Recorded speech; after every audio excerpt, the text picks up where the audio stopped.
BJLP నేతగా Nirmal MLA Maheshwar Reddy ఎన్నికయ్యారు. Deputy floor లీడర్లుగా Adilabad MLA Payal Shankar, Kamareddy MLA Venkataramana Reddy, BJP chief విప్గా పాల్వాయి హరీష్, విప్గా Nizamabad urban MLA Dhanpal Suryanarayana, BJLP సెక్రటరీగా రామారావు పటేళ్లను నియమించింది బీజేపీ అధిష్టానం. ఈ మేరకు అధికార పత్రాలను అసెంబ్లీ అధికారులకు బీజేపీ నేతలు అందజేశారు.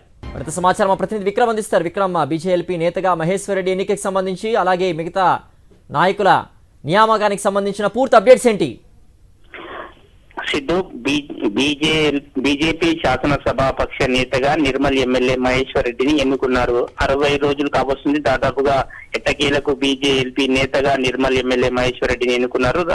దాదాపుగా ఎన్నికల తర్వాత బీజేపీ నేతగా ఎవరిని ఎన్నుకుంటారని చాలా రోజులుగా సస్పెన్స్ ఉంది. అయితే మనం చూసుకోవచ్చు, బీజేపీ నేతగా బీసీకి ఇస్తారు, పాయల్ శంకర్ కూడా పోటీలో ఉన్నారు అని అనుకున్నారు. కాకపోతే నిర్మల్ ఎమ్మెల్యే మహేశ్వర్ రెడ్డి గట్టిగా పట్టుబడి బీజేపీ నేతగా తీసుకోవడం జరిగింది. అయితే ఇక్కడ వెంకటరమణారెడ్డి, కామారెడ్డి ఎమ్మెల్యే ఇక్కడ ప్రస్తుత సీఎం రేవంత్ రెడ్డితో పాటు మాజీ సీఎం కేసీఆర్ ను ఓడించారు కాబట్టి అతని కూడా ఫ్లోర్ లీడర్ ఇస్తారని ముందుగా భావించారు.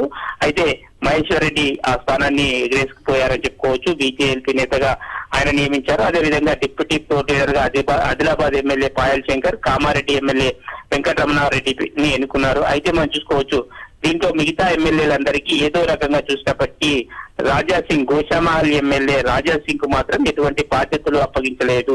దీనిపై కొంత ఆసక్తికరమైన చర్చ అయితే కొనసాగుతుంది. గతంలో ఒకే ఒక ఎమ్మెల్యే 2018 ఎన్నికల్లో ఒక్కరే రాజాసింగ్ గెలిచారు. అతనికి బీజేపీ నేతగా అవకాశం ఇచ్చారు.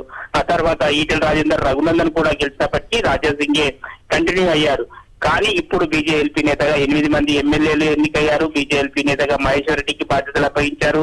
ఈ నేపథ్యంలో ఏ విధంగా అసెంబ్లీలో అధికార పక్షాన్ని ఏ విధంగా నిలదీస్తారన్నది మాత్రం ఆసక్తికరంగా మారిందని చెప్పుకోవచ్చు. సిద్ధు.